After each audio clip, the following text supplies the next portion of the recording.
¿De quién habíamos hablado la semana pasada? Sí, de de San San Agustín. Agustín. Claro, y San Agustín como uno de los principales padres de la iglesia, ¿no? Más importantes padres de la iglesia. Bien, hoy hablamos de, bueno, hoy vamos a hablar de tres filósofos, pero el más importante, obviamente, es Santo Tomás de Aquino, ¿no? El máximo representante de la escolástica. Ahora, ¿qué es la escolástica y por qué se llama así?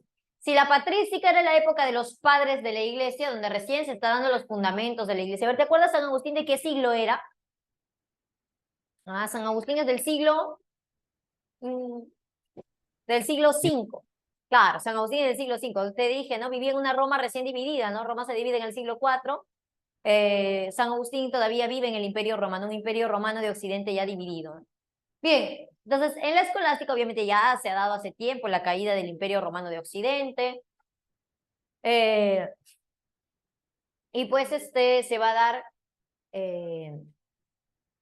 que ya estamos en un contexto en el cual la iglesia predomina, la iglesia tiene mucho poder, ¿no? Ya se ha sentado en el poder, porque aquí ya estamos, creo que te lo había puesto en el mapita, ¿no? En la línea del tiempo que hicimos la semana pasada, ¿no? San Agustín está en el siglo V y ya muchos siglos después, en el siglo XIII, ubicamos a Santo Tomás. Mira cuántos siglos, o sea, bastante. A ver, ¿cuánto ha pasado? 5, 6, 7, 8, 9, 10, 11, 12, 13, 14, porque más o menos hasta el 15 recién como que acaba la feudalidad, o sea, la miércoles, ¿verdad? ¿No? Sí, es así. Claro, como 10 siglos, ¿no? O sea, 1000 años. Sí, pues, claro, 1000 años de feudalidad. Sí, más o menos un poquito más de repente, ¿no? Bien, entonces, no, Bizancio ya estaba también, ¿no? El imperio bizantino estaba desarrollándose en Oriente, ¿no? En la par, ¿no? Y también va a caer en más o menos, ¿en qué siglo cae? En el siglo XIV, si no me equivoco. ¿Cuándo cae Bizancio? ¿En el siglo XIV cae? ¿O en el siglo XV? En el siglo XV, ¿verdad? Claro. Bien, entonces, acá tenemos, ¿no? Entonces, Santo Tomás del siglo XIII, ¿no?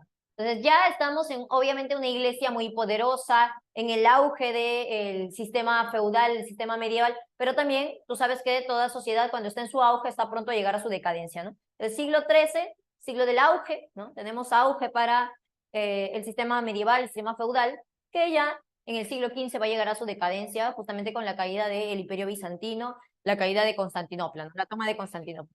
¿Quién toma Constantinopla? ¿Te acuerdas?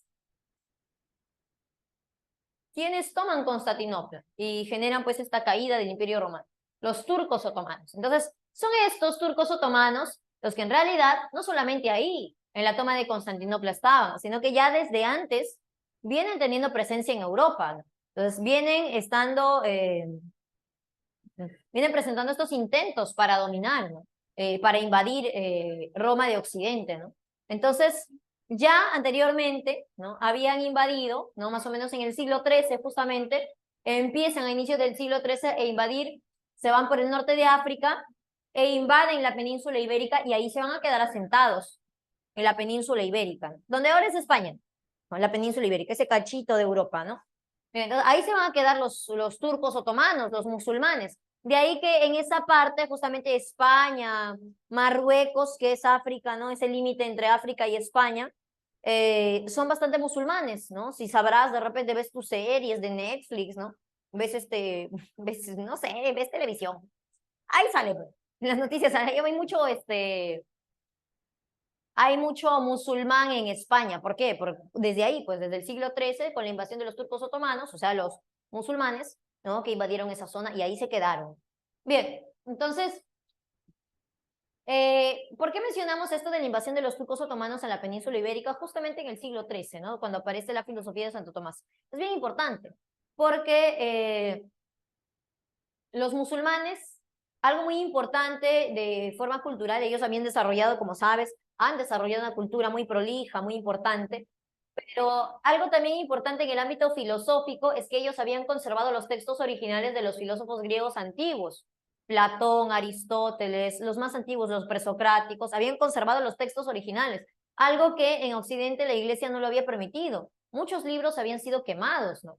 Hubo pues incendios, ¿no? De bibliotecas enteras, ¿no? Con la dominación del cristianismo, ¿no? Cuando el cristianismo se impone como religión oficial, lo que hablábamos la semana pasada en el siglo IV con Teodosio, pues empieza pues las persecuciones de los cristianos a los paganos, empieza la persecución a ciertas ideas que no eran pues acorde a las ideas cristianas, y con ello pues quema de libros.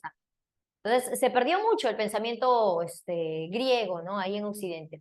Y los orientales, los musulmanes lo habían conservado. Entonces, cuando los musulmanes llegan a la península ibérica, pues obviamente hacen entrar a Europa no solamente sus ideas religiosas, sino también el conocimiento que tenían, ¿no? O sea, ingresa por primera vez después de mucho tiempo el pensamiento, por ejemplo, de Aristóteles, pero no el pensamiento de Aristóteles, digamos, interpretado, ¿no? Sino el pensamiento de Aristóteles purito, ¿no? Así, tal cual, ¿no? Escrito, ¿no?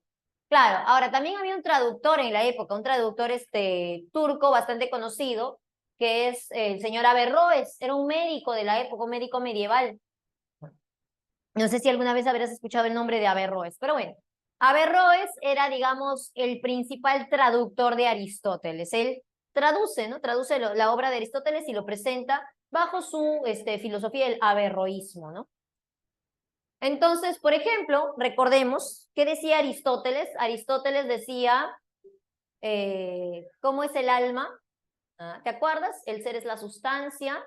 Entonces, en el ser humano, ¿cómo sería? El ser humano es cuerpo cuerpo y alma, ¿no? Pero como la sustancia, ¿no? En la sustancia, en la materia y la forma son indivisibles, no se pueden dividir. Entonces, ¿qué pasa si el cuerpo se muere para Aristóteles? Vamos, a ver, acuérdate. ¿Qué pasa para Aristóteles si el cuerpo se muere? ¿Qué pasa con el alma? El alma también se muere, ¿no? Claro, también el alma muere. Entonces, entenderás que esa idea es contraria a lo que postula Platón de la inmortalidad del alma, lo que creen los cristianos, ¿no? Entonces, como que cuando llega el pensamiento de Aristóteles a manos de los averroístas, lo ven como una amenaza, ¿no? La iglesia lo ve como una amenaza a su propia, pues, concepción, ¿no? A su prédica, ¿no? Y el averroísmo era como que muy atractivo y se iba difundiendo, ¿no? Por ejemplo, una congregación religiosa, la primera congregación religiosa que ha existido en la historia es la congregación de los dominicos. ¿Quién era Dominico? Nuestro filósofo principal, Santo Tomás. Pero hay otras congregaciones religiosas, por ejemplo, una muy antigua que surge también acá en la Edad Media, es los franciscanos. Ahí está, ¿no? Angeli se acuerda de los franciscanos. Son bien chéveres los franciscanos, ¿sí o no? Ah, claro, los franciscanos son muy rectos. Ah, bueno. Entonces, los franciscanos eran bastante partidarios del averroísmo, ¿no? Eran como que les parecía muy atractiva la filosofía de Averroes, ¿no? Y así pues andaban mucho pues como que en cierta comunión con ellos, ¿no? A veces incluso como que frecuentaban los mismos lugares, ¿no? Y compartían formas de pensar con los averroístas, con los musulmanes, ¿no? Claro, sin abandonar su religión, pero sí compartían ciertos pensamientos, eran más como de tendencia de Averroes, los franciscanos. Y algo interesante de la época, los franciscanos son personas que desde la antigüedad criticaron el poder de la iglesia, ¿no? Que la iglesia acapare mucho poder, que la iglesia pues tenga, que vivan lujos, ¿no? Cuando la Biblia predica otra cosa, ¿no? Entonces lo veían los franciscanos como una inconsistencia, ¿no? Por un lado la iglesia predique pues humildad, ¿no? Pobreza, ¿no? Y por otro lado, pues vivan en esa época, pues que la iglesia era muy poderosa. Si hoy a ti te parece pues que la iglesia es, no sé, de repente ves el Vaticano y te parece pues muy opulento, ya. Eso no es nada comparado con cómo vivían los papas y los líderes religiosos, digamos, los líderes de la iglesia en la época medieval. Eran, como mencionamos la semana pasada, eran señores feudales, tenían mucho poder. Ellos andaban como reyes en andas, ¿no? Los llevaban en andas cargaditos, ¿no? Los papas eran gorditos, sí, comían bastante, estaban papiaditos. Entonces, imagínate, pobrecitos los que los cargaban. Pero bueno, así, tenían una vida muy cuestionable, ¿no? Digamos, los papas y los líderes eclesiásticos. Entonces, los franciscanos señalaban eso, criticaban eso, ¿no? Claro, lo criticaban, otra vez lo menciono, sin romper con la iglesia, no querían eso, no querían romper con la iglesia. Como quizás se había generado anteriormente el cisma de Oriente, no sé, ya, ellos no querían romper con la iglesia, solamente, de cierta forma, ¿no? predicar otro estilo de vida que no solo lo predicaban, sino que también lo practicaban, ¿no? Por eso se les llama los hermanos descalzos, ¿no? Porque andaban así descalzos, tenían una vida muy pobre. Pero bueno, entonces a esa crítica, que críticas a la iglesia en esa época, pues había muchas, ¿no? Entre ellas la de los franciscanos, y los franciscanos no eran realmente enemigos de la iglesia, porque eran parte de, al final, se consideraban parte de, solo querían hacer ciertas reformas. Pero había pues otros grupos, ¿no? Los escépticos, ¿no? Ya un montón de organizaciones, agrupaciones, otros movimientos religiosos, ¿no? Que pues atacaban a la iglesia, ¿no? Y la atacaban principalmente por su poder económico, no tanto por sus ideas, ¿no? Claro, la atacaban ideológicamente, pero al final el motivo es por el poder que tenía la iglesia. Entonces, ante todos esos ataques van a surgir acá grandes intelectuales que van a defender racionalmente, o sea, ya no tanto apelando a la fe como apelaba San Agustín, ¿no? Sino apelando a su razón, nos van a elaborar argumentos bastante atractivos, ¿no? Sustentados en la razón para defender a la iglesia, ¿no? Entonces ahí, claro, el máximo representante es justamente Santo Tomás, ¿no? Que va a elaborar las famosas 5 argumentos o 5 vías para demostrar que existe Dios, ¿no? Pero también tenemos otro que lo vamos a mencionar acá en un momento, ¿no? Tenemos, por ejemplo, a Anselmo de Canterbury. Antes de poner a Anselmo, vamos a poner entonces un pequeño contexto, ¿no? La escolástica es la época en la cual aparecen, ¿por qué se llama escolástica? Porque aparecen grandes intelectuales que pertenecen a escuelas, aparecen las escuelas de la iglesia, es decir, las primeras universidades. ¿Ya? Bien, entonces es la época de las escuelas de la iglesia. Época de las escuelas de la iglesia. Escuelas de la iglesia. De la iglesia, o sea, las universidades de la iglesia. Acá tengo a las universidades.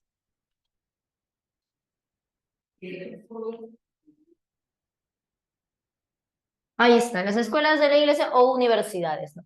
Ahora, acá aparecen justamente grandes intelectuales que van a justificar racionalmente el poder de la iglesia y pues de los papas, ¿no? Entonces, aparecen intelectuales, ¿no? Intelectuales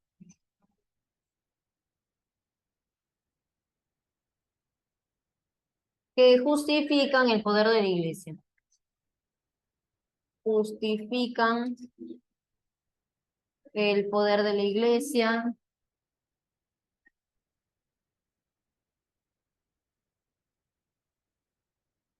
Y cuando hablamos de poder económico y político, poder militar, lo justifican, pero también uno de los sustentos más importantes también del poder de la iglesia, el poder religioso, el poder ideológico, que a fin de cuentas es el único poder que tiene la iglesia que no tienen las otras, pues, otro tipo de organizaciones, ¿no? O sea, el poder de la iglesia y también defiende justamente aquello que le da base a sus ideas, ¿no? Y la existencia de Dios. Y la existencia de Dios. De Dios. A ver. Entonces, son intelectuales que justifican el poder de la iglesia y la existencia de Dios, ¿no? Por medio de la razón. Por medio de la razón. De la razón, haciendo uso de su razón. Ahí está. Bien. Pongamos entonces a nuestro primer filósofo del día de hoy. Vamos a mencionar al señor Anselmo de Canterbury. Anselmo es considerado como el último padre de la iglesia y el primer escolástico. Pero bueno, lo vemos acá en la escolástica. Entonces, acá tengo a Anselmo de Canterbury. Bueno, San Anselmo. Ya vamos a ponerlo ya porque hay que tratar acá con respeto. Caramba. Nada que Anselmo, ¿qué son esas confianzas? Ah, San Anselmo. Obvio. No. A ver, ahora sí. San Anselmo de Canterbury.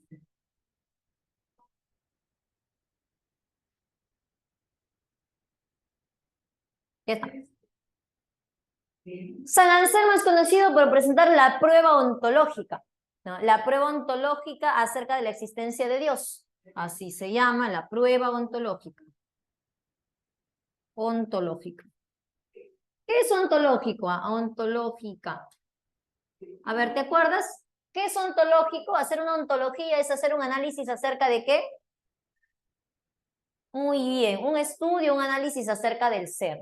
Entonces, cuando Anselmo presenta acá la prueba ontológica, está analizando, está haciendo un estudio, una reflexión acerca del ser. Ahora, ¿de qué ser estará reflexionando San San Anselmo? ¿Acerca de qué ser? A ver. Prueba ontológica. Acerca del ser o la esencia de Dios, evidentemente, ¿no? Entonces, analiza a Dios, ¿no? Dice, a ver, tengo por acá a Dios, ahí está la idea de Dios. Dios, a ver, ¿cómo es Dios? Voy a pensar cómo es Dios. Dios, de repente, es el ser más perfecto que puedo imaginar, sí, Dios es el ser más perfecto que puedo imaginar. Entonces, una pregunta, ¿el ser más perfecto que yo pueda imaginar tendrá las mejores cualidades o las peores cualidades? A ver, ¿el ser más perfecto tendrá las mejores cualidades, sí o no? A ver, ¿y cuál es una de esas mejores cualidades? ¿La existencia o la no existencia? A ver, la existencia, evidentemente, pues entonces Dios es un ser perfecto. Como ser perfecto, mi razón me indica que debe tener las mejores cualidades y una de ellas es la existencia. Y está muy bien. Además, Dios, otra, si quieres, otra. Dios es el ser más grande que se me pueda ocurrir, más grande, más grande, más grande. Entonces, si Dios es lo más grande en lo que yo pueda pensar, ¿Dios estará dentro de algo? ¿Mm? No, Dios no está dentro de nada. Entonces, no existe realmente en mi mente, no se limita a existir en mi mente. Dios está fuera de mi mente, entonces existe en verdad. Claro, existe fuera de la mente. Ahí está. Entonces, ha presentado dos pruebas ontológicas basadas totalmente en la razón, ¿no? No se ha inventado nada, sino está basando en la razón, en el análisis, ¿no? De las palabras, de los conceptos, ¿no? Si es perfecto, entonces tiene las mejores cualidades, la mejor cualidad es la existencia, ¿no? Si es lo más grande que puede existir, entonces no existe dentro de mi conciencia, sino fuera de ella. Tiene una existencia real y objetiva. Ya está, Dios existe, ¿no? Entonces, justamente Dios existe como ¿qué? ¿Ah? Dios existe como el ser más perfecto, dice primero, ¿no? Dios es perfecto. Como es perfecto, tiene las mejores cualidades. La mejor cualidad es la existencia. Mejores cualidades. Cualidades. ¿No? También cuando decimos Dios es lo más grande, es lo más grande. Eso nos lleva a afirmar que Dios está fuera de todo. Está fuera de todo. Fuera de todo. Al final, ambas me llegan a la misma conclusión, que es que Dios existe, ¿sí o no? Entonces Dios existe, ahí está. ¿Te das cuenta? ¿Ah? Claro, existe como el ser más perfecto, tiene las mejores cualidades, la existencia. Existe como lo más grande está fuera de todo, entonces también existe, pues tiene una existencia objetiva fuera de mi mente.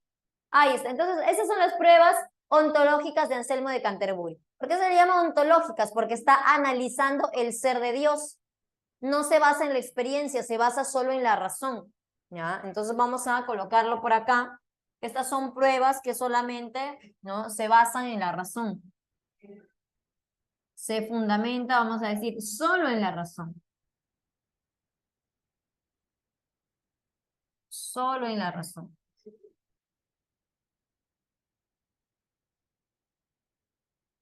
En la razón. Ahí está.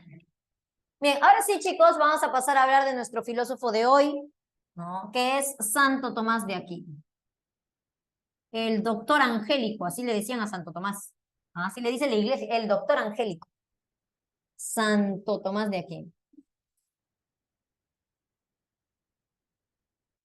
Porque la iglesia ciertamente le debe mucho a Santo Tomás.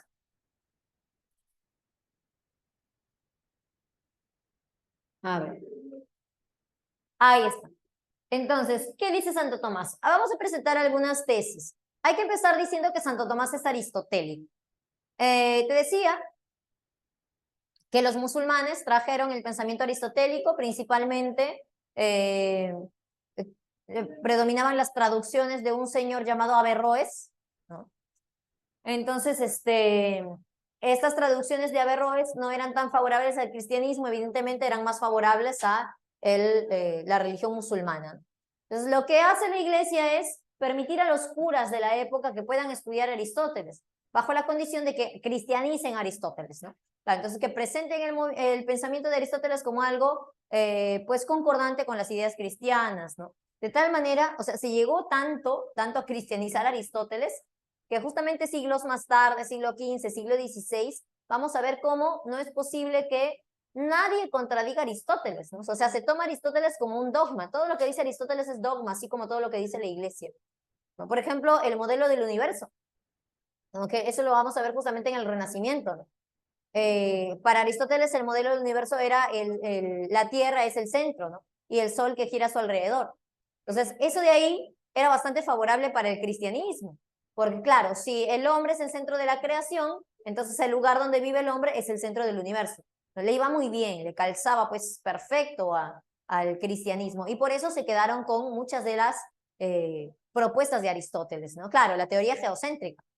De tal manera que cuando aparece un tal Nicolás Copérnico y lo cambia, ¿no? Le cambia de lugar a la Tierra y el Sol, eso va a ser muy rechazado por la iglesia, ¿no? Y va a encargarse de perseguir a todo aquel que piense de esa manera y que defiende esa forma de pensar. Claro, Nicolás Copérnico fue pues más inteligente, ¿no? Así la pensó, pues, tenía miedo seguramente, obviamente, ¿no? Copérnico se esperó a estar bien viejito para recién publicar su obra, su libro, ¿no? Claro, o sea, ya prácticamente cuando se iba a morir lo publican.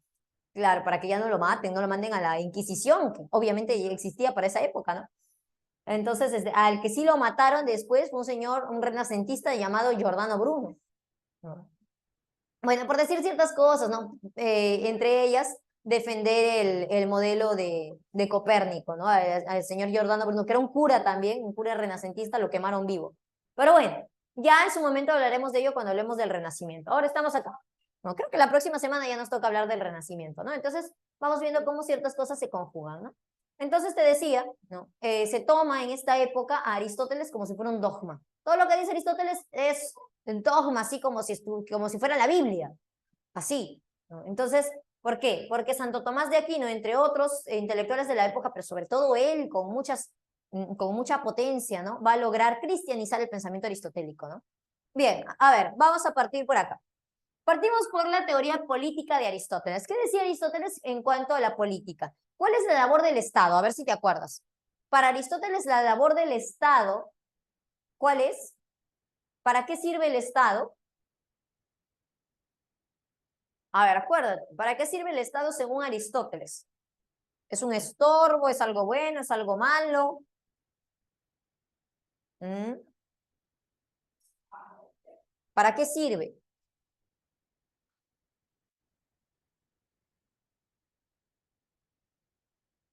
Para algo bueno, dice. Isabel dice, sospecho que es para algo bueno.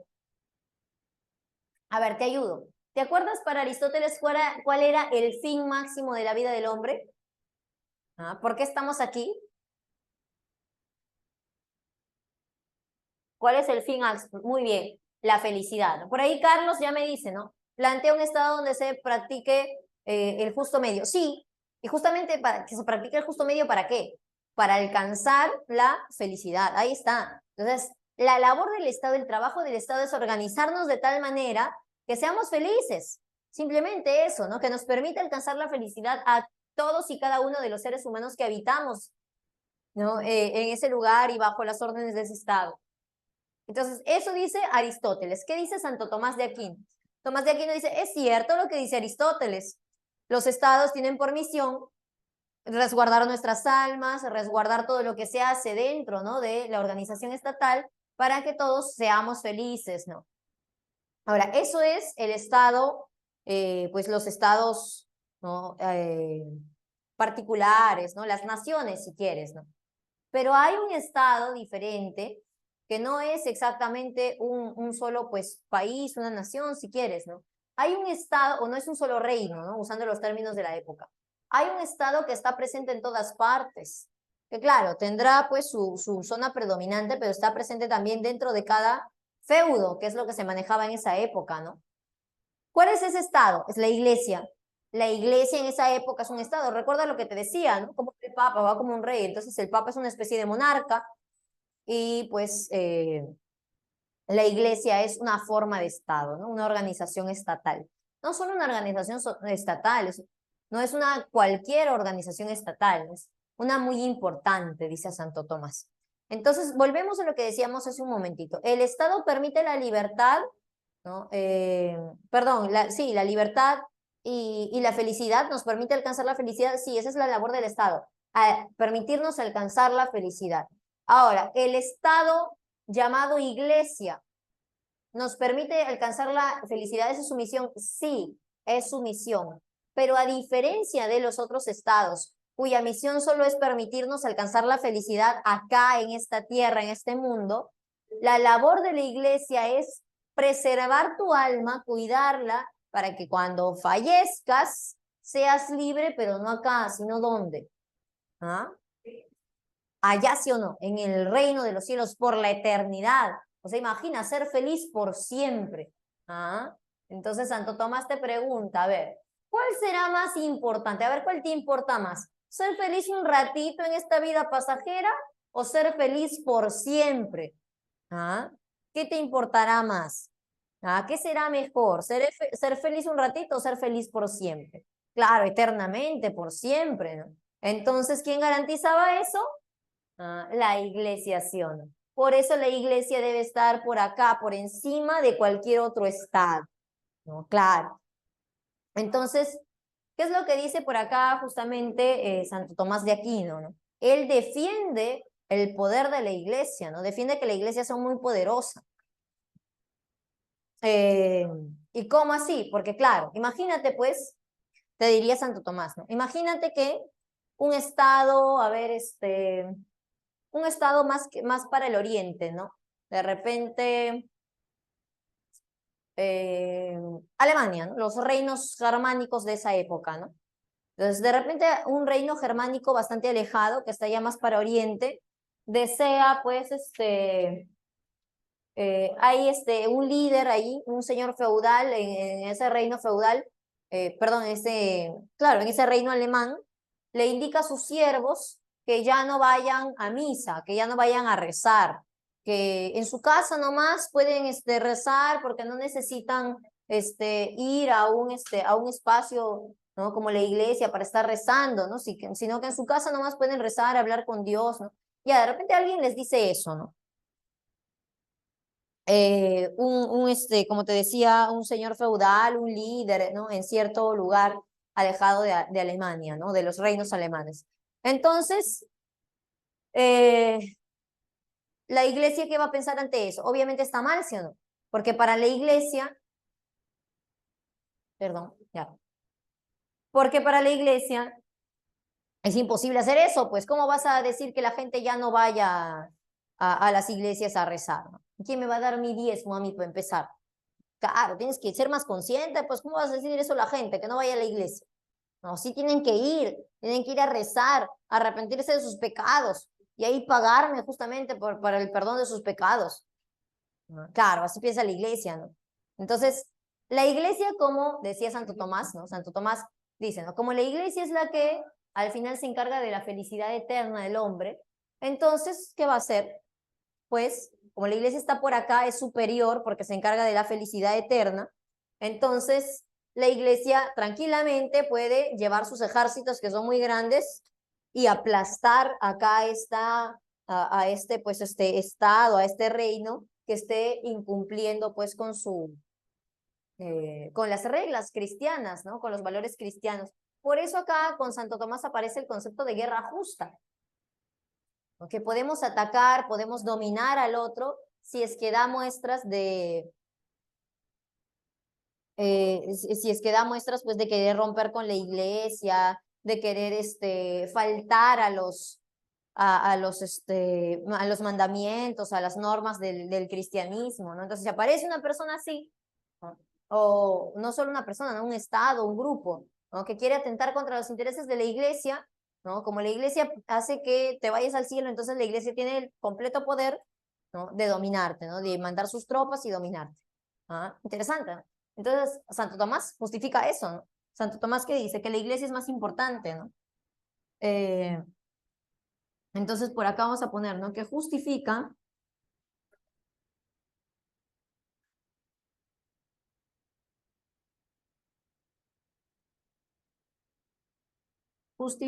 el gran poder que tiene la iglesia, el gran poder de la iglesia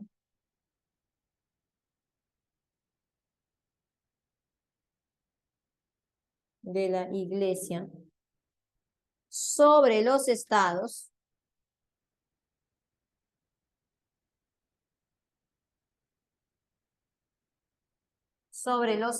la iglesia es más poderosa,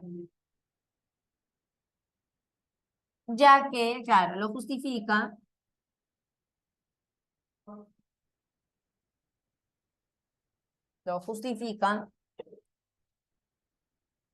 ya que ésta debe intervenir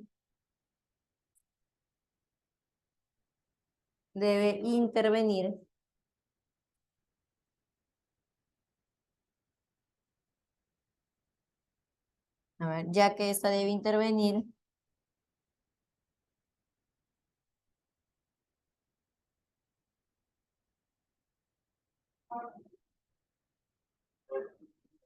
cuando no se quiere respetar los mandamientos.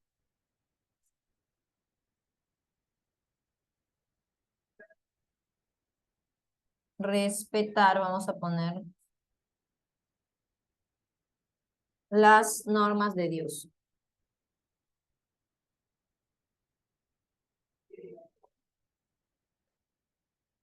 Ya está. Entonces, este de acá que trae, ¿no? El decir, pues,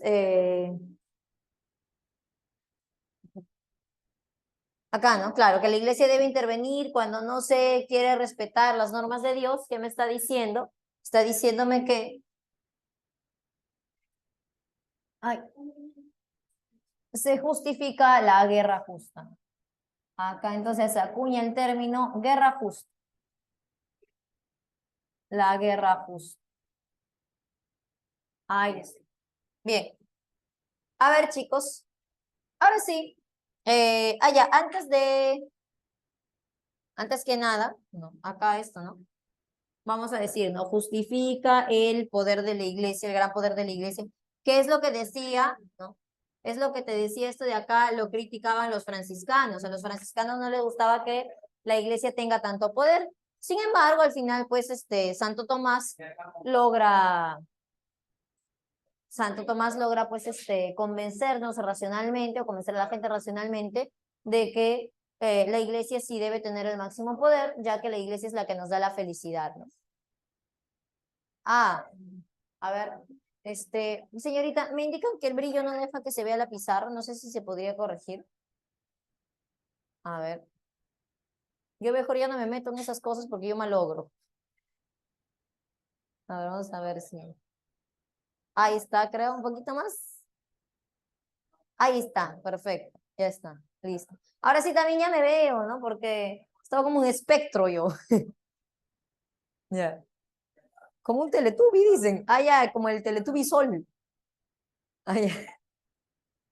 Bueno, sí, más o menos así estaba. Ya está. Entonces, esto primero, ¿no? Justifica el gran poder de la iglesia. Segundo, segunda tesis de Santo Tomás, bien importante. Santo Tomás, por acá, nos dice que hay una compatibilidad entre la fe y la razón. Entonces, mira, por acá vamos a poner, Santo Tomás dice que fe y razón son compatibles. Son compatibles. Hasta tiene una frasecita. Compatibles. Tiene una frasecita que dice, a ver, que la razón es preámbulo para la fe.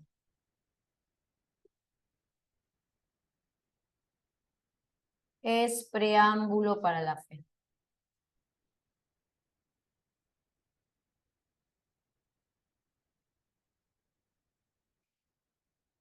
Ahí está. ¿Qué significa preámbulo? A ver, preámbulo, significa antes o después. Antes, ¿sí o no? O sea, primero la razón y después la fe. ¿Qué decía San Agustín al respecto de eso?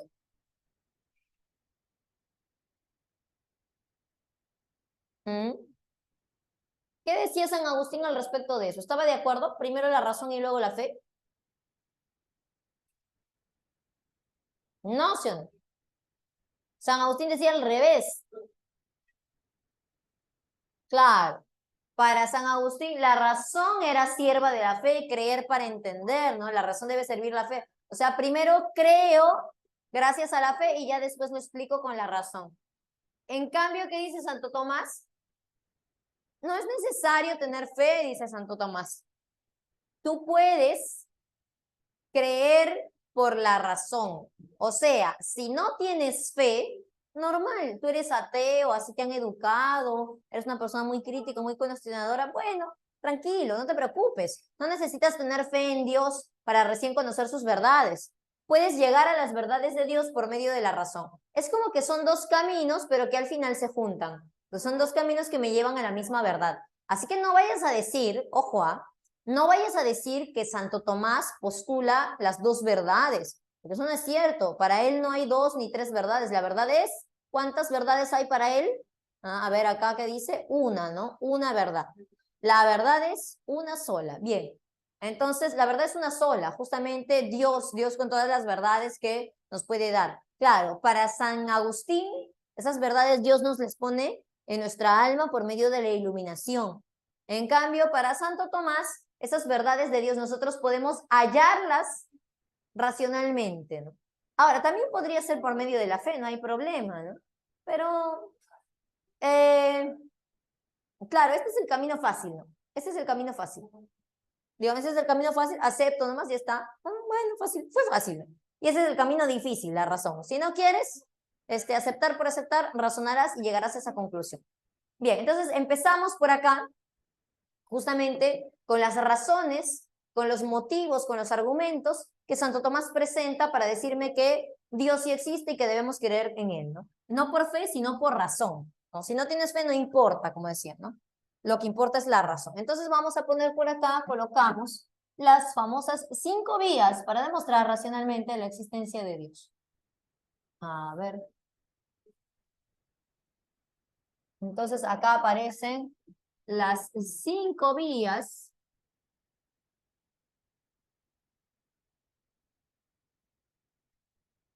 para demostrar racionalmente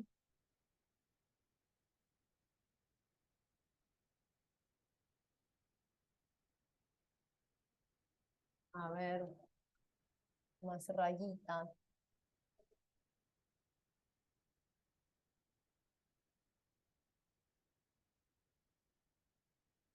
Para demostrar racionalmente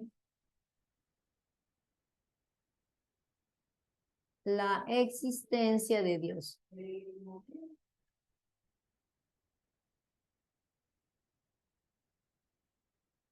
Ahí está. Bien, la existencia de Dios. Para los amigos, pero este nombre tan largo, para los amigos las 5 vías y ya está tan cosa. ¿No? Si ya le tienes confianza, le llamas así nomás. Las 5 vías. Ahí está. Bueno, claro, eso es según Santo Tomás. Santo Tomás nos presenta las 5 vías para demostrar que existe Dios. Ahora, recuerda que Santo Tomás es ¿qué cosa? ¿Se inspira de qué filósofo griego? Santo Tomás se inspira de qué filósofo griego? De Aristóteles. Santo Tomás es aristotélico.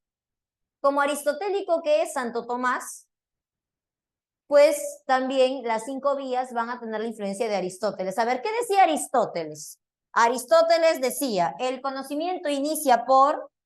A ver, vamos a poner por acá que Santo Tomás es aristotélico. Y como es aristotélico en torno al conocimiento, pues vamos, ¿qué decía Aristóteles con respecto al conocimiento? Claro, que inicia con la experiencia, muy bien. que el conocimiento inicia, a ver, espérame, el conocimiento inicia con la experiencia.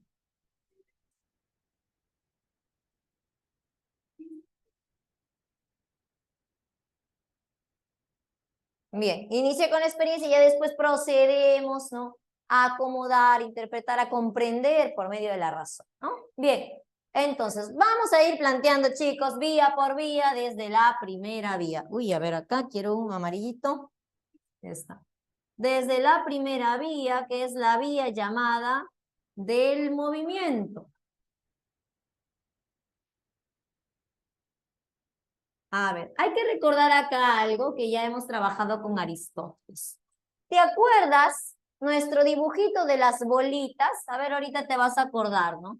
Así esta bolita, ¿no? Esta bolita.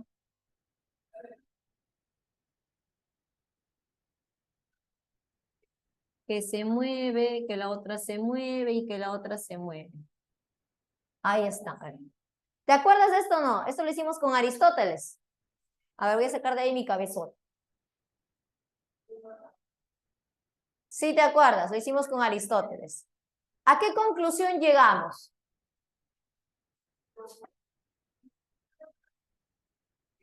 ¿A qué conclusión llegamos? Por ejemplo, acerca del primero que está ahí. Claro, ¿sí o no? Llegamos a la conclusión de que debe haber un primer motor inmóvil. Entonces decíamos, ¿no? El de acá se mueve porque ha sido movido por este. El de acá se mueve porque ha sido movido por este. Si yo digo que este se mueve, pues también tiene que haber sido movido por otro. Entonces, debe haber uno que es el primero, ¿no? El primer motor inmóvil, ¿no? Entonces, vamos a ponerlo acá de rojito, ¿no? Acá tengo esto, pero realmente esta pelotita no se mueve. No se mueve. Después, ya tenemos, pues, las otras pelotitas, ¿no?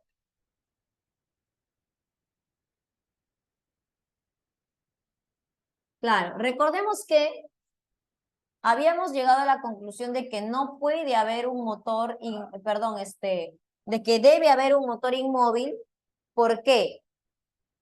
¿Por qué llegamos a la conclusión de que debe haber un primer motor inmóvil? ¿No? Porque todo lo que vemos, nosotros observamos que las cosas se mueven, ¿no? Inicia por la experiencia. Observo que las cosas se mueven. Observo que las cosas se mueven. Pero eh, no creo pues que todo el movimiento que existe en el mundo haya sido pues generado por otro motor que se mueve, ¿no? Por otra cosa que también se mueve, porque si no sería igual a estas. Entonces, ¿qué plantea ahí Aristóteles? No, que justamente aquellas estructuras, ¿no? Aquello que no se mueve es pues el primer motor inmóvil, ¿no? A ver, vamos a poner por acá. Es el primer motor inmóvil y como dice por ahí Angeli, dice el primer motor es el acto puro, debe haber uno que inicia con todo el movimiento, claro. Pues cuando vemos que hay movimiento, justamente llegamos a esa conclusión, ¿no? Hay uno que empieza con toda esa cadena de movimiento. Entonces, decimos por acá que el primer motor inmóvil es acto puro, ¿no? ¿Ser acto puro qué significaba? ¿Tener o no tener materia? A ver, ser acto puro significa tener o no tener materia. Ser acto puro, a ver, ¿quiénes son acto puro? Solo acto, o sea, claro, ser solo en acto algo, significa no tener materia, pues. Porque ¿quién tiene el acto, perdón, ¿quién tiene acto y a la vez potencia? Ya tiene movimiento, pues, y al tener movimiento tiene materia, ¿no? Nosotros tenemos materia, nos movemos, podemos cambiar. En cambio, lo que no cambia, lo que es acto puro, pues así va a seguir siendo, no se va a mover. Ahora, claro, no tiene posibilidad.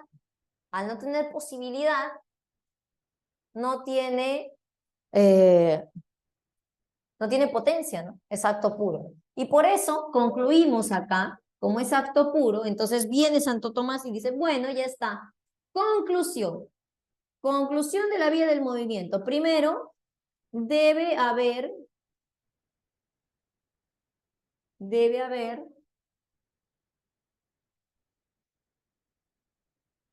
a ver, ¿qué voy a poner? Ya, debe existir un primer motor inmóvil. Un primer motor inmóvil.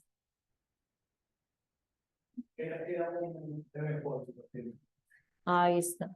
A ver, ahora, ¿ese primer motor inmóvil se mueve? Obviamente no, porque es inmóvil, ¿no? No se mueve. Y ahora, ese primer motor inmóvil, debe haber un primer motor inmóvil.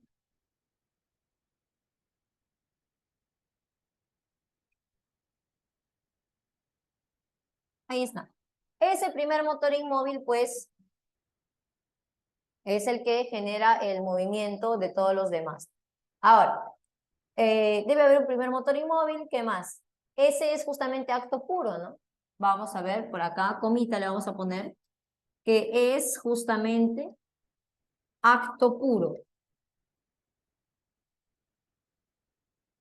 Que es acto puro. ¿Qué quiere decir eso? Que no es que no tiene materia, pues, no tiene materia. Es decir, que no tiene materia. Es decir, no tiene materia. A ver, entonces ya podemos responder, ¿no?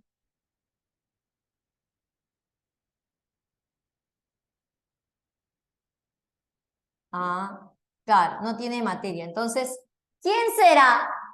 ¿Quién será ese primer motor inmóvil que no tiene materia, ¿no? Que es lo primero, el que todo lo mueve, pero nadie lo mueve, y a la vez, pues no tiene materia. ¿Quién crees que es? ¿Ese es Papá Noel o es Dios?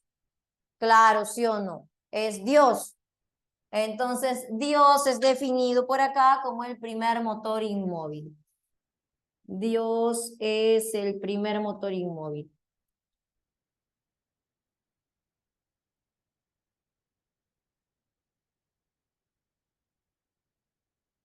Ahí está. Vamos con la segunda vía, la vía de la causalidad o la causalidad eficiente. De la causalidad.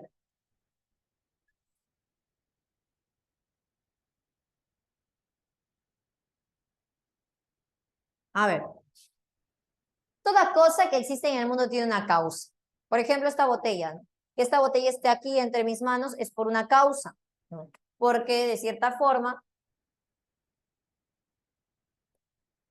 ha sido fabricada, ¿no? Hay eh, ciertas causas, ¿no? ¿Te acuerdas de la causa eficiente? La causa eficiente que le da forma, que le da una esencia a las cosas justamente, que toma la materia y la transforma. Esa es la causa eficiente. Entonces, justamente cuando hablamos de la causalidad estamos hablando de ella, de la causa eficiente. Siempre todo objeto, mi botella, la pizarra, la regla, todo objeto tiene una causa eficiente. Yo tengo mi causa eficiente, tú tienes tu causa eficiente. No se refiere a esencia, se refiere a quién te dio esa esencia, quién te hizo así como eres. A eso se refiere con la causa eficiente. Todas las cosas tenemos una causa eficiente, o sea, alguien que nos ha hecho de tal manera con ciertas cualidades. A mí mis papás, a ti tus papás. Ya está. Entonces, la vía de la causalidad me dice eso, ¿no? Todo está hecho de algo, ¿no? Todo lo que existe ha sido hecho por algo o por alguien. Y bueno, pero entonces digamos, ¿no? Yo me analizo a mí, bueno, tengo mi causa en otros seres, que son mis padres, pero mis padres también tienen su causa en otros seres que son sus padres, y sus padres también tienen su causa en otros seres que también son los padres de sus padres, y así, si te das cuenta, ¿no? O sea, vamos cada vez que vamos hacia atrás, encontramos que sí, pues tengo mi causa de cómo soy allí en el pasado, ¿no?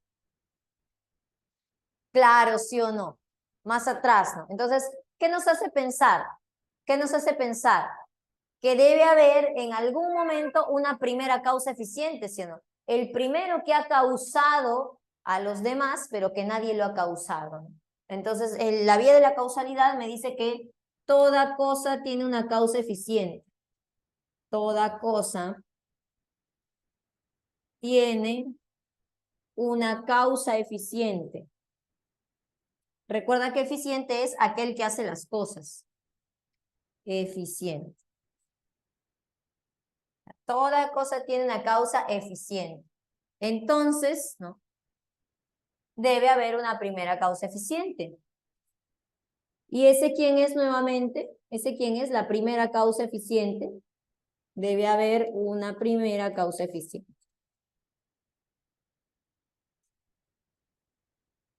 A ver quién es esa causa eficiente. Vamos, vamos, vamos. ¿Quién es esa primera causa eficiente? Un ser que lo han causado, perdón, un ser que causa todo, pero que nadie lo ha causado, que nadie lo ha generado.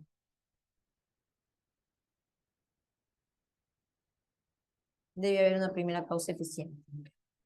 A ver, ¿ese es Dios, sí o no? Claro, entonces,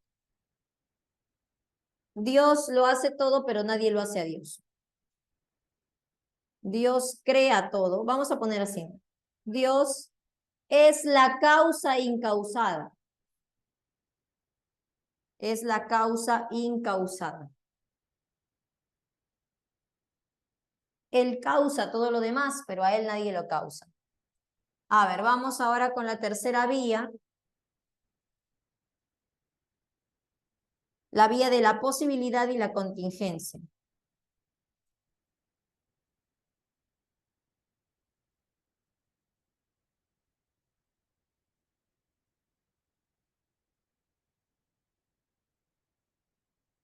Perdón, ¿qué estoy diciendo? De la posibilidad, o sea, contingencia o necesidad. ¿Ves? Ya se me chisporoteó. Es que bizarro. De la necesidad. De la necesidad y contingencia. A ver, veamos acá. La vía de la necesidad y la contingencia. Te voy a decir el significado de la palabra contingente. Contingente significa probable, o sea, algo que puede pasar o que no puede pasar. ¿No? Pudo haber pasado como que no pudo haber pasado. Entonces yo te pregunto qué es, cómo son las cosas, o yo te digo algo, tú me dices si es necesario, si es contingente, ¿no? Por ejemplo, ¿tú qué serás? ¿Tú serás necesario o contingente?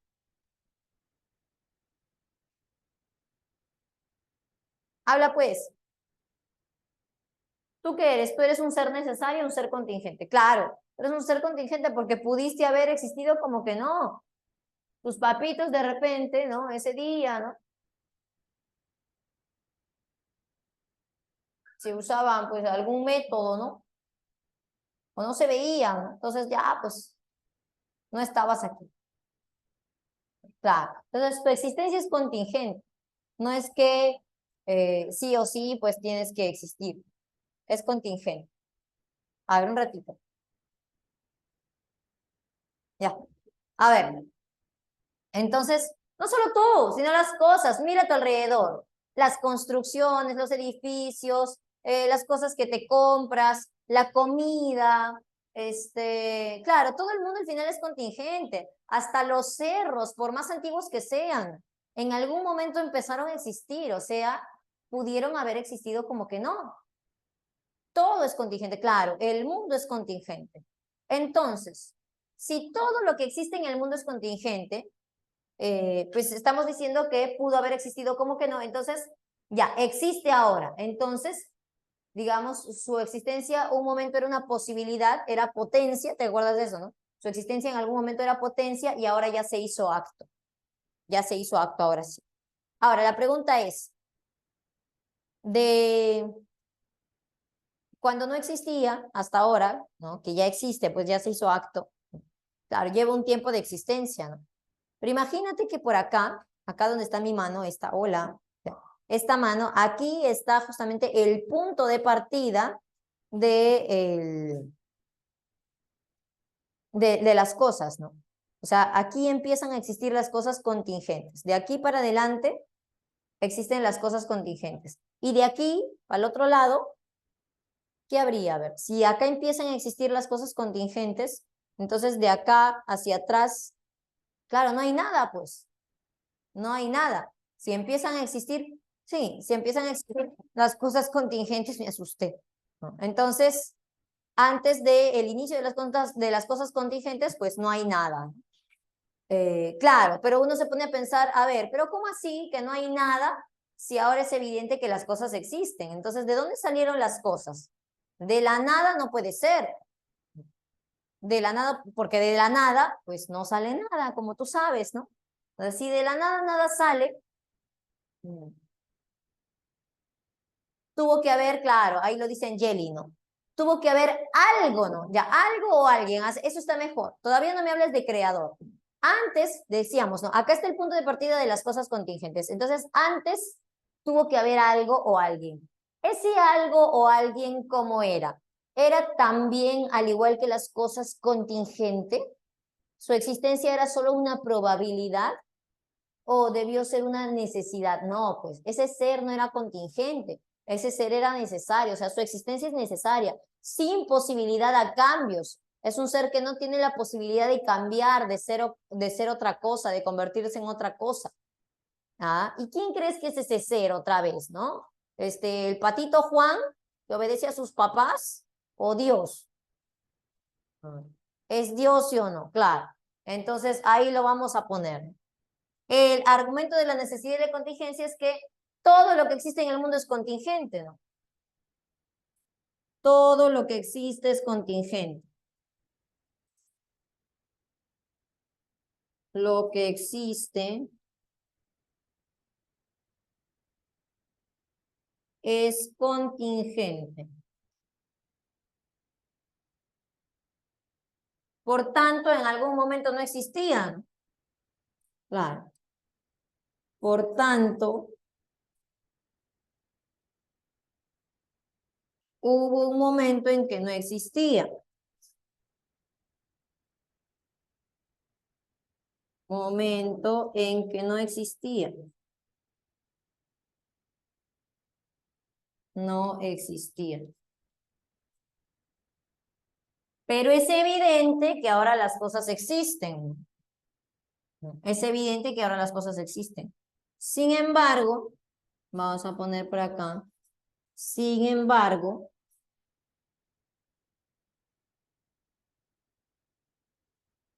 es evidente que ahora existe.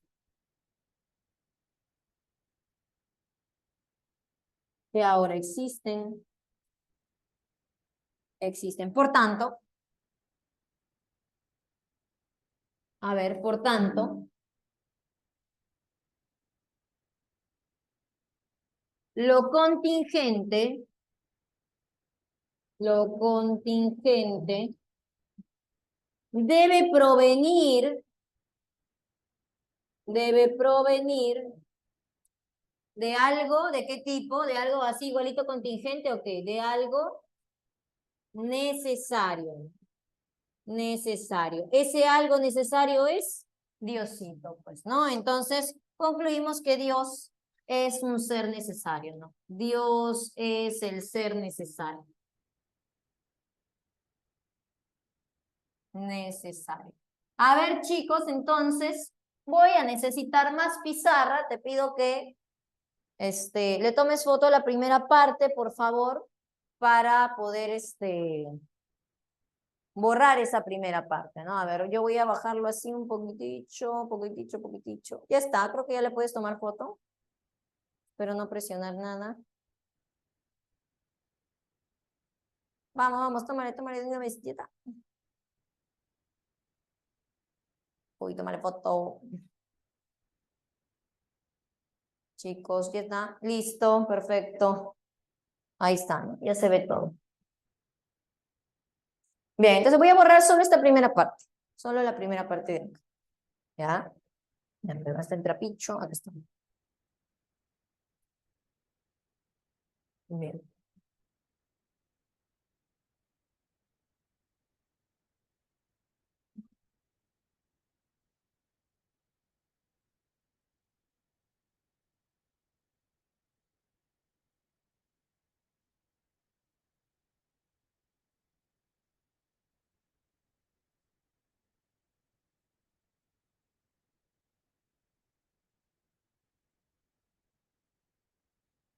Bien. A ver. Sigamos. Vamos con la cuarta vía, entonces. Cuarta vía, llamada la vía de los grados de perfección. Ay. De los grados de perfección.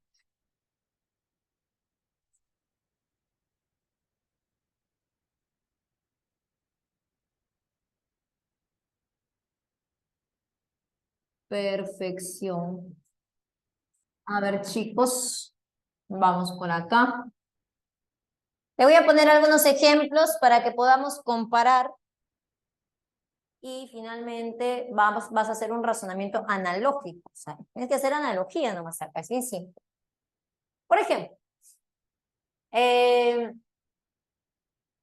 tengo por aquí una flor, vamos a dibujar una flor.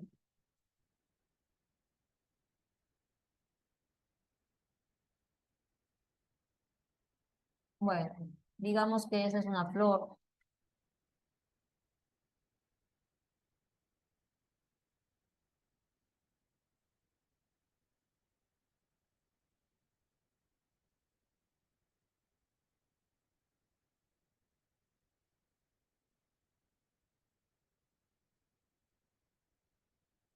Imagínate pues que es una flor. No, no está tan mal. Ya. Bueno, ahí tengo una florcita. Y por acá tengo, vamos a dibujar por acá. Ah, dibujaré, ¿qué dibujamos? Una pelota. Y esto, listo.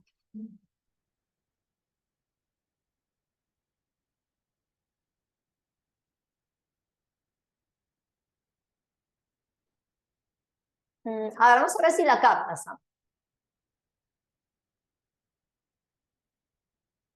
¿Será o no será? No, mejor la pelota no. Muy abstracto esto.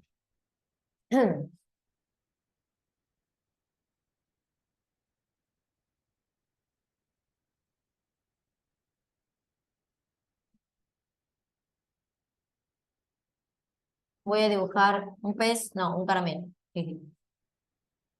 Ahí está. Es un caramelo ya. Un caramelito.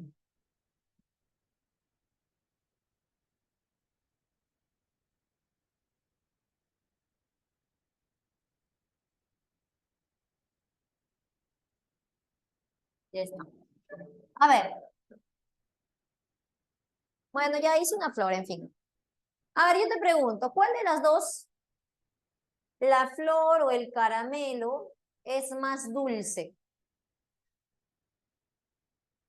¿Quién es más dulce?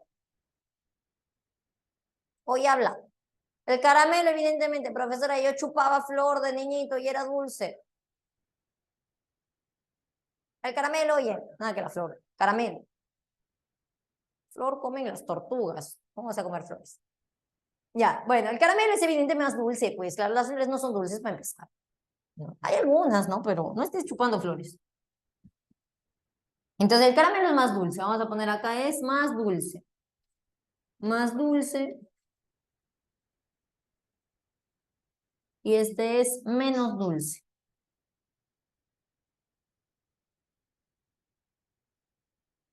Ya.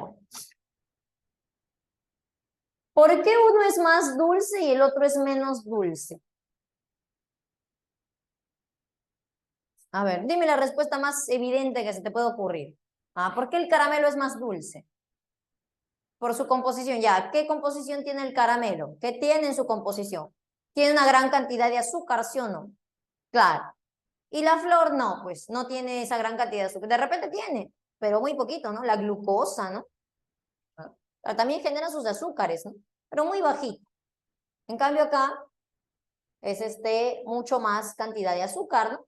Bueno, entonces, este es más dulce porque hay un elemento que le confiere dulzura a las cosas y justamente él tiene más de eso. Es el azúcar, ¿no? Entonces, por acá está el azúcar. Yo lo voy a dibujar así como puntitos blancos. Y a este azúcar le vamos a llamar de esta manera. Le llamamos, esto es lo dulce. Lo dulce porque, bueno, si quieres también puede ser stevia, ¿no? Ya hay endulzantes artificiales. Pero bueno, azúcar, azúcar que es algo natural. Eh, este es más dulce entonces porque tiene más de lo dulce, ¿sí o no? Tiene más de esto. Y este es menos dulce porque tiene menos, tiene poquito de esa sustancia que es lo dulce. Ya está. Bueno, sigamos, vamos a plantear otro ejemplo. Por acá tenemos quizá, a ver, voy a dibujar acá. Lo que dibujaré a continuación es, chicos, un pollo a la brasa. De repente no lo vas a notar, pero ahí está.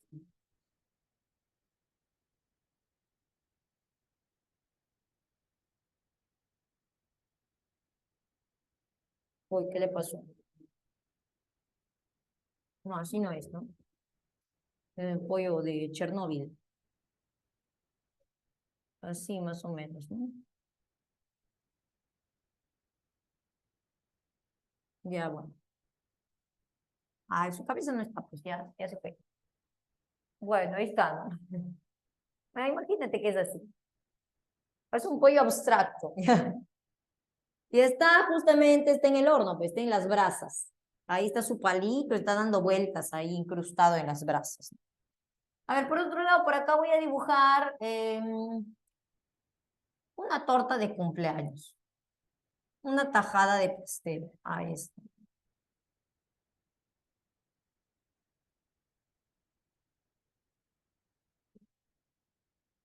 Listo, ¿no?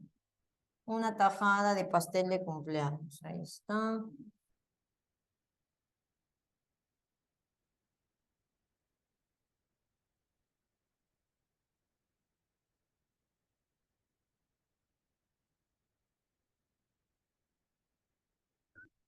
Ahí está. Bueno,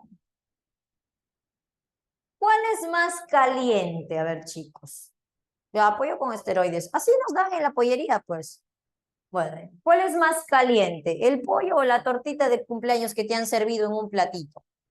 Claro, evidentemente el pollo, ¿no? Que está ahí en las brasas, ¿no? Dando vueltas. El pollo es más caliente. Vamos a ponerlo por acá. Este es más caliente. Caliente. Y este es menos caliente.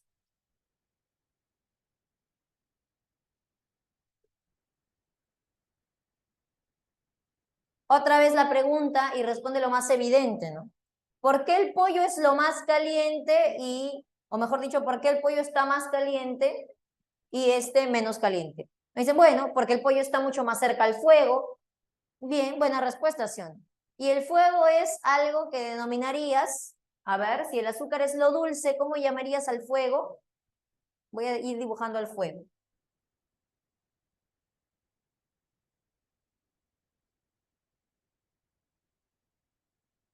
A ver, ¿cómo llamarías al fuego que parece cebolla? Le llamamos lo caliente, ¿no? Claro. Vamos a llamarle por acá lo caliente.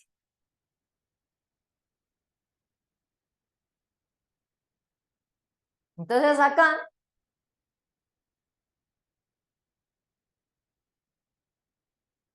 bueno, ya. El pollo está más caliente, evidentemente, porque tiene más, o en este caso podríamos decir porque está más cerca a lo caliente, ¿no? Tiene más de lo caliente, y este pues está mucho menos caliente porque tiene menos de lo caliente. Y está facilito, ¿no? Entonces básicamente nos damos cuenta que cuando Cuando encuentro algo que es poco dulce y algo que es más dulce, eso pasa porque, a ver, ¿por qué pasa que existen cosas más dulces y otras menos dulces? Porque existe algo que es lo dulce que justamente le otorga dulzura a las cosas, ¿no? Cuando me doy cuenta que existen cosas que son bastante calientes y otras cosas que son menos calientes, ¿no? Es porque otra vez, porque existe algo que se llama lo caliente que le confiere calor, calentura a las cosas, ¿no? Mientras más cerca, más caliente, mientras más lejos, menos caliente. Bien, ya está. Entonces, vamos con el último ejemplo. Yo encuentro en la realidad, así como en la realidad encuentro que hay cosas más dulces, más calientes, menos calientes, también encuentro en la realidad que hay cosas más perfectas y cosas menos perfectas. Quizá podemos ahí plantear bastantes ejemplos y ahí ya, si quieres, hasta puedes tener en cuenta la subjetividad, pero lo importante es que hay cosas más perfectas y menos perfectas. Por ejemplo, un diamante y una piedra, ¿no? Una piedra de la calle. Entonces, obviamente el diamante sería más perfecto y la piedra menos perfecta. Entonces, cuando me doy cuenta que hay cosas más perfectas y otras menos perfectas, a ver, ¿por qué será? Hacemos una analogía acá. Cuando hay cosas más dulces, otras menos dulces, es porque hay algo que es lo dulce que confiere dulzura. Más caliente, menos caliente, existe lo caliente que confiere calentura. Más perfecto, menos perfecto, existe lo... Habla. Es porque existe, claro, existe lo perfecto, que confiere ¿qué cosa? Dulzor, calentor, que confiere perfección a las cosas. Así te das cuenta, claro. Le confiere justamente la cualidad de la perfección, muy bien, milagros. Entonces, es lo que nos está diciendo acá Santo Tomás. Si existen cosas más dulces o menos dulces, es porque hay lo dulce, hay una sustancia dulce que confiere justamente dulzura a las cosas. Hay una sustancia caliente que confiere calentura a las cosas. Y así como hay sustancias dulces y sustancias calientes, pues también cuando vemos que hay cosas más perfectas y menos perfectas, debo intuir que existe una sustancia que es lo perfecto que le confiere la cualidad de perfección a las cosas. Entonces, el que tiene más de perfección de esta sustancia perfecta, pues será más perfecto como el diamante. Y el que tiene menos de esa sustancia, pues será menos perfecto como una piedra cualquiera de la calle. Ajá. Entonces, ahora llegamos justamente al kit del asunto, ¿no? Que existe algo que es lo perfecto, existe una sustancia perfecta. Pregunta, ¿qué es eso? ¿El azúcar, el fuego o Dios? Dios, ¿sí o no? Claro. Dios es la sustancia perfecta. Entonces, dice acá el argumento, ¿no? Cuando notamos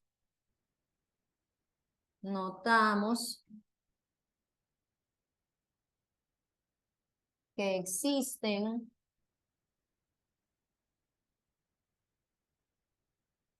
cosas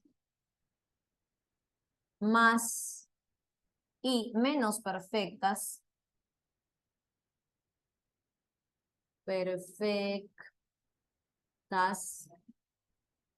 claro.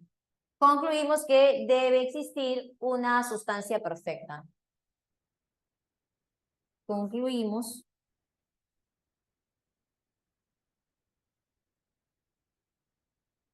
me salió acá. Concluimos que debe existir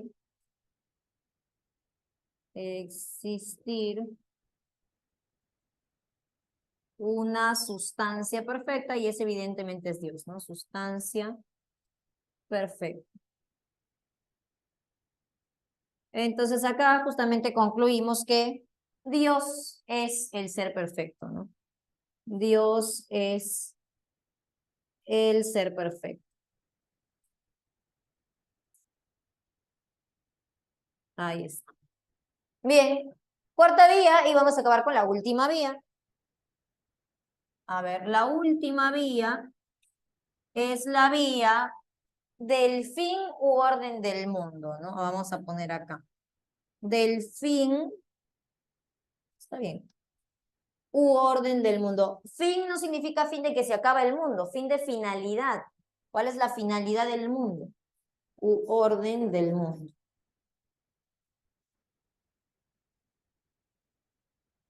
Este es uno de los argumentos de Santo Tomás más difundidos que existen, ¿no? Claro. ¿Qué dice Santo Tomás? Mira el mundo, mira, pero el mundo natural, no mires el mundo humano porque ahí te vas a asustar. Mira el mundo natural, mira, por ejemplo, un paisaje. Te vas a la playa, a la Costa Verde, ves el mar, te quedas ahí contemplando, ¿no?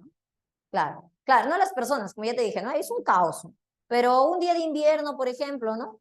Ves el mar, estás ahí abrigadito, ves el mar, ¡ah, qué bonito, sí o no!